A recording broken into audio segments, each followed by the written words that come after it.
Hello students, I hope you guys are doing really good. तो भाई आपने अपने एंट्रेंस के लिए टारगेट गुरुकुल की हेल्प ली थी। आपने अपनी फेवरेट यूनिवर्सिटीज़ और कॉलेज को भी अचीव कर लिया। अब समय आ चुका है कि आप अपने ग्रेजुएशन की जर्नी की शुरुआत करिए। और ये वीडियो एक्सक्लूसिवली होने वाला है हमारे बीबीए के स्टूडेंट्स के लिए। तो अगर आप बीबीए लिए हुए हैं, एंड तक जुड़े रहिएगा इस वीडियो के साथ। एक बहुत ही important syllabus discussion, subject discussion, because BBA एक बहुत ही रीसेंट डेवलपमेंट है। If you are talking about management और कॉमर्स के फील्ड में बीबीए का इस वक्त क्रेज मार्केट में बस बहुत ज्यादा है। एंड बीबीए ऑल टुगेदर एक बहुत ही गोटेड सब्जेक्ट है, बिकॉज इस सब्जेक्ट में आपको मैनेजमेंट और कॉमर्स दोनों को ही लेके चले जाते हैं। तो कई बार बीकॉम में जिन चीज़ों से, जिन डिस्क्रिपेंसी से स्टूडेंट्स गुजरते हैं, बीबीए वाले ऑलरेडी रहते हैं रेडी। तो अगर आपने बीबीए लिया हुआ है, इट्स अ ग्रेट डिसीजन। पहले सेमेस्टर में क्या सब्जेक्ट्स हैं, मैं ये भी मान के चल रही हूँ, अगर आप कॉमर्स से नहीं हो, अगर आप साइंस या ह्यूमैनिटीज से भी हो, तो ये जर्नी कैसी रहने वाली है आपके लिए।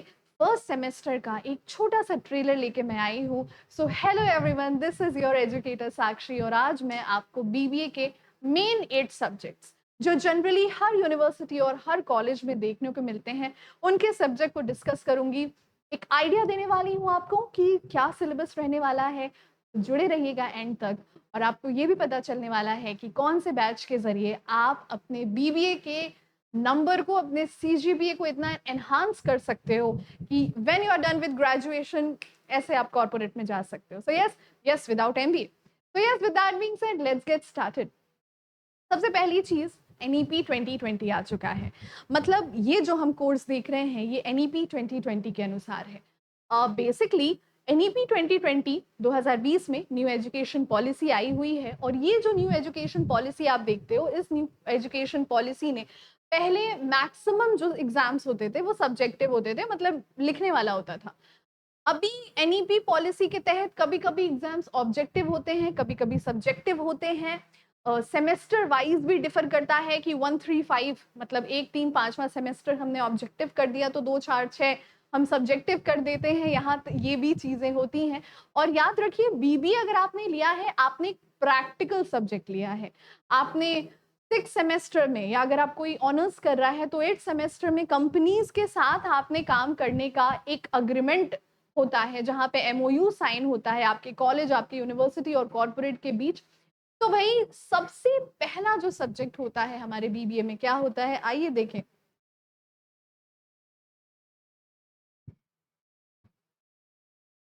तो सबसे पहला सब्जेक्ट कहाँ गया? यस, तो सबसे पहला सब्जेक्ट होता है that is principles of management, प्रबंधन के नियम। अच्छा, प्रिंसिपल्स ऑफ मैनेजमेंट में आपको टेलर के बारे में, फ्योल के बारे में, अलग अलग जो मैनेजरियल थ्योरीज रही है, ये एक सब्जेक्ट है जो प्योरली थ्योरेटिकल होने वाला है। आपको यहाँ पे McGregor, Ouchi, Palmer, Skinner, Pavlov, and what are the Max Weber, इनके बारे में आपको बहुत ही डिटेल में पढ़ना होता है। This is, as I said, this is a theoretical subject. तो थ्योरेटिकल बोलने का मतलब है इसमें आपको बेसिकली ये देखना है किसकी थ्योरी थी, किसने दी थी, how does that theory works, that is what it is. So basically principles of management एक थ्योरेटिकल सब्जेक्ट होने वाला है। और इस सब्जेक्ट में आपको, अगर हम कॉर्पोरेट हाउसेस की बात करें, अगर हम इंडस्ट्रीज की बात करें, ऑर्गेनाइजेशन की बात करें, तो किस तरह से ऐसी ऑर्गेनाइजेशंस में काम होता है उसको हम देखते हैं। उसके बाद जब आप आगे बढ़ेंगे, financial management, hopefully basic accounting है इसमें, और शायद जनरली न्यूमेरिकल सब्जेक्ट्स मैं ही देखती हूँ, प्रैक्टिकल तो हो सकता है this is going to be one of those subjects जो मैं देखने वाली हूँ। यहाँ पे हम शुरुआत करते हैं बुक कीपिंग से। मतलब पहली दफा जब कोई ट्रांजैक्शन रिकॉर्ड किया जाता है, first time that you are recording a transaction, वहां से ये शुरुआत होती है। And then slowly we talk about bookkeeping, we talk about accounting, we talk about accountancy। फिर उसके बाद हम एक सोल ट्रेडर का अकाउंट बनाते हैं, फिर हम एक पार्टनर का अकाउंट प्रिपेयर करते हैं। तो धीरे धीरे धीरे हम इसको बैलेंस शीट या ट्रायल बैलेंस शीट या फिर cash flow statement cash flow ऐसे नहीं आना चाहिए बिकॉज ये बेसिक है, बट अगर बैलेंस शीट भी आपको आएगी तो ये बैलेंस शीट भी आपको दोनों सीखनी होती है। मतलब एक जो बेसिक होती है सोल प्रोप्राइटर वाली, जो आपने 11th-12th में जो स्टूडेंट्स कॉमर्स से थी की होगी, अगर आप कॉमर्स से नहीं थे प्लीज बिल्कुल भी परेशान मत हो, अभी मैं बताऊंगी, उसका भी सोल्यूशन है मेरे पास, बट जो कॉमर्स से हो उसके लिए भी वो अप्लाई हो रहा है, ठीक है। सो आपके सोल प्रोप्राइटर, आपके कंपनी, दोनों ही फॉर्म्स के बारे में यहाँ पे हम बात करेंगे, किसमें, बेसिक अकाउंटिंग में। मतलब चीजें शुरू कहाँ से हो रही हैं, चीजें शुरू हो रही हैं बुक कीपिंग से, और जा कहाँ तक रही हैं, जा रही हैं बैलेंस शीट तक, होपफुली कैश फ्लो स्टेटमेंट्स तक। तो basically from happening of the transactions to interpreting of the transactions for the interested users, ये किस में आता है, आपका फिनेंशियल। उसके बाद जो तीसरा सब्जेक्ट होने वाला है बिजनेस ऑर्गेनाइजेशंस। बिजनेस ऑर्गेनाइजेशंस में आप पढ़ने वाले हो कि कौन कौन से तरह के ऑर्गेनाइजेशंस होते हैं, जिसमें इंडिया में कौन कौन से ऑर्गेनाइजेशन सबसे ज्यादा होते हैं। Now when I am talking about India में कौन कौन से ऑर्गेनाइजेशन सबसे ज्यादा होते हैं, यहाँ पे हम बात करते हैं सोल प्रोप्राइटर्स के बारे में, यहाँ पे हम बात करते हैं कंपनी के बारे में, पार्टनरशिप के बारे में, HUF के बारे में, अलग अलग तरह के ऑर्गेनाइजेशंस के बारे में, और कौन सा लॉ उनको गवर्न करता है। जैसे अगर हम कंपनी का बात करेंगे तो कंपनी को कंपनी लॉ 2013 गवर्न करता है। अगर हम कोऑपरेटिव सोसाइटी की बात करते हैं तो कोऑपरेटिव सोसाइटीज एक्ट 1912 गवर्न करता है। मतलब कौन सा लॉ किसको गवर्न करता है। यहाँ पे आपको 1% कंपनी भी देखने को मिलेगा, लिमिटेड लाइबिलिटी पार्टनरशिप 2008 भी देखने को मिलेगा। So all together business organisation में हम इंडिया में कितने कितने तरह की ऑर्गेनाइजेशंस होती हैं और वो कौन कौन से लॉ से गवर्न होती हैं, ये देखते हैं। That is what business organisation is about. Okay, चौथा सब्जेक्ट सबसे मार्क्स गेनर होता है, बिकॉज इसमें कुछ इतना नया नहीं है कि आप इसमें परेशान होगे। यहाँ पे अगर आप रफली भी इसको आधे आधे घंटे भी दोगे ना, हफ्ते में 3 दिन, बहुत अच्छे नंबर आते हैं। किसमें, बिजनेस कम्युनिकेशन में, बिकॉज बेसिकली बिजनेस कम्युनिकेशन के पेपर में तुक्के से भी चीजें सही हो जाती हैं। That is one of the major factors. तो बिजनेस कम्युनिकेशन में आपको MCQs हो चाहे सब्जेक्टिव हो, जो भी हो, मेन फोकस होता है आपको फॉर्मल और इनफॉर्मल कम्युनिकेशन समझाना। कि फॉर्मल कम्युनिकेशन मतलब औपचारिक कम्युनिकेशन जो आप ऑफिसेज में, कॉलेजेस में अपने टीचर्स से, अपने सीनियर से करते हो।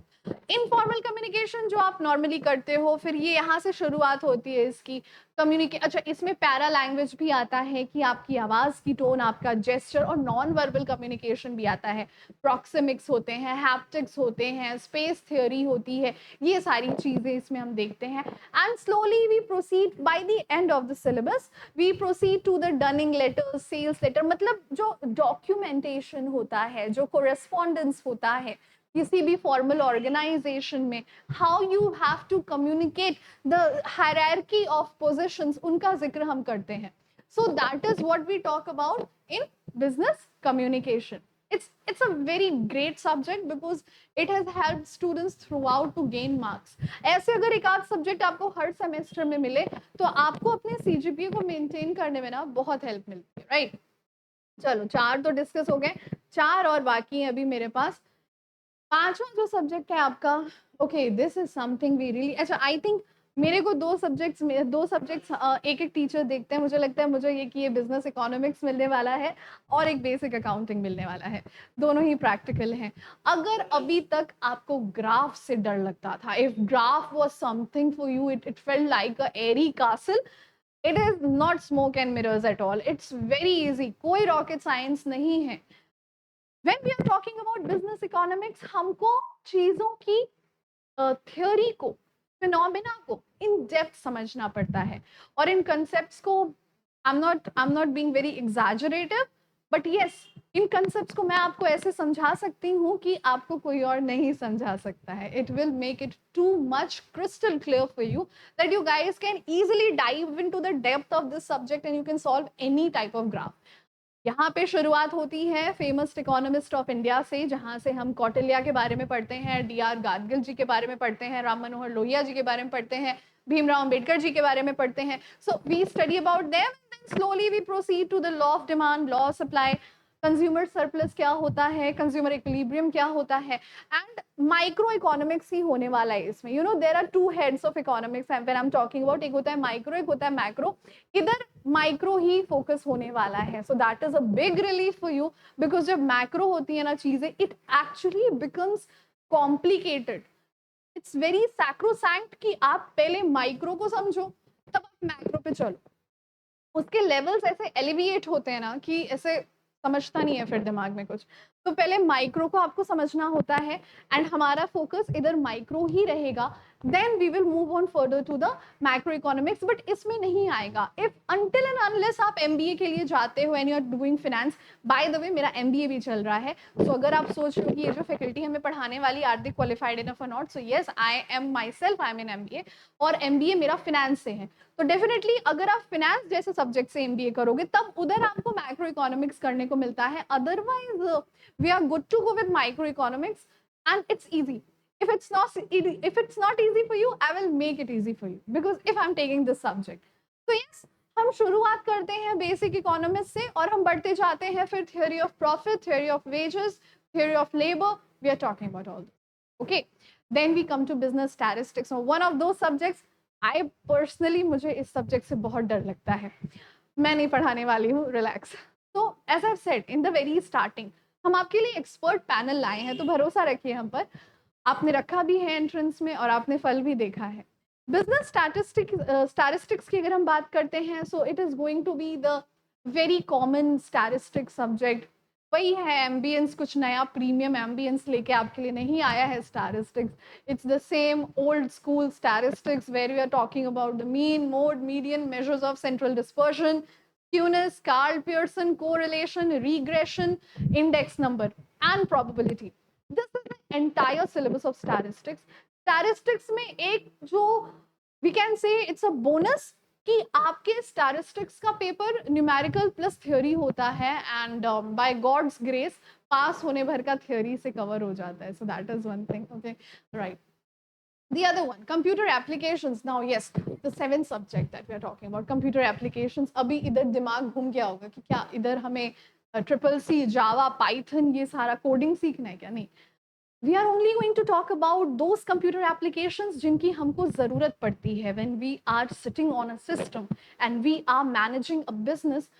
वो क्या फंक्शंस होते हैं कंप्यूटर के जो हमें काम आते हैं, जैसे for example generating a GST invoice, maintaining the clients record, maintaining the credentials of the client. You have to know कि किसको डनिंग लेटर भेजना है, किसको बिजनेस लेटर भेजना है. नाउ दैट इज समथिंग जिसको हम कलेक्टिवली क्या कहते हैं, कलेक्टिवली इसको एक नाम दिया गया है आपके अकाउंट्स में, आपके कॉमर्स में क्या नाम दिया गया है?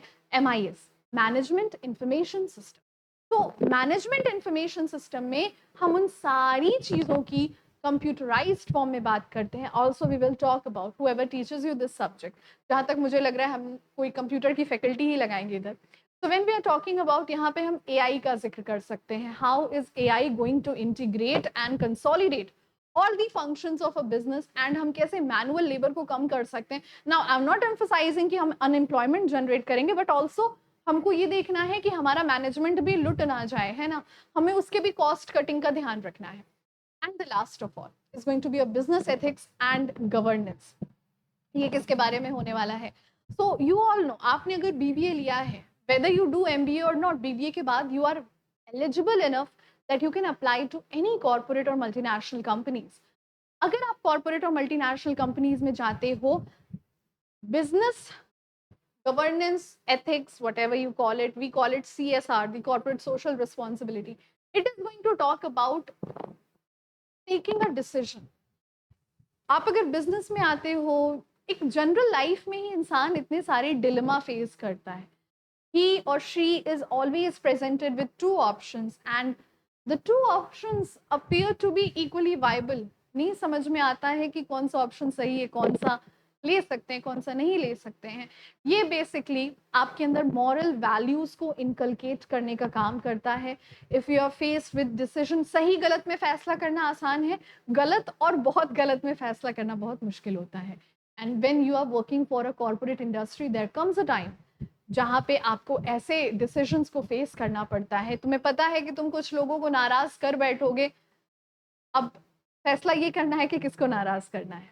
So yes, this is what it is. We will talk about taking decisions, taking the right things, trusteeship होना, faith होना, कंज्यूमर के utmost good faith में काम करना. तो ये है, यही 8 सब्जेक्ट्स हैं जो आपको मैक्सिमम यूनिवर्सिटीज में कॉमन मिलेंगे. And now the surprise for. तो आपके जो बीए, बीएससी, बीकॉम के फ्रेंड्स हैं वो काफ़ी हद तक इसको जानते होंगे. इस बार हमने बीबीए के लिए भी इसको लॉन्च किया है आपकी डिमांड को देखते हुए. So this is the first time that we have come into BBA. ये आपकी एक्सपर्ट्स की पैनल है, ये आपकी फैकल्टी है जो आपको पढ़ाने वाली हैं, me and Simran ma'am and Amrit sir. ये सारथी बैच है जो आपको मिलेगा केवल 699, मतलब 1 रुपी लेस इन 700 इवन. आपको इसमें करना क्या है, आपको टारगेट गुरुकुल का बैच प्ले स्टोर से आप इस ऐप को डाउनलोड करोगे. देन आप प्ले स्टोर पे जाने के बाद अपने सब्जेक्ट का नाम लिखोगे, बीबीए फर्स्ट सेमेस्टर, और आपके सामने ये बैच डिस्प्ले होगा. लाइव क्लासेस चलती हैं, आपको टाइम टेबल दे दिया जाएगा, टाइम टेबल के अकॉर्डिंग हम लोग आते हैं, आपको पढ़ाते हैं और आपका सिलेबस कवर होता है. एग्जाम से पहले आपको एमसीक्यूज या अगर सब्जेक्टिव है तो सब्जेक्टिव में राइटिंग टेक्निक्स बताएंगे, DPPs, PYQs, 24/7 doubt support, everything you name it. तो भाई अभी जाइए अपने फ़ोन पे टारगेट गुरुकुल का ऐप डाउनलोड करिए और आप अपने बीबीए फर्स्ट सेमेस्टर में एनरोल करिए. And hopefully I will see you guys really soon, but this time in the live session. तो अपना बहुत अच्छा ध्यान रखें and I'll see you guys in the live session. And yes, share the video, like, comment, and yes, we'll see you guys. हाँ, एक छोटी सी information और, अगर तो ये क्लास 2 अगस्त से पहले ये वीडियो लॉन्च हो जाती है तो 2 अगस्त को हमारे सारथी का लॉन्चिंग भी है सुबह 11 बजे टारगेट गुरुकुल पे. तो जुड़ना मत भूलिए. Thank you.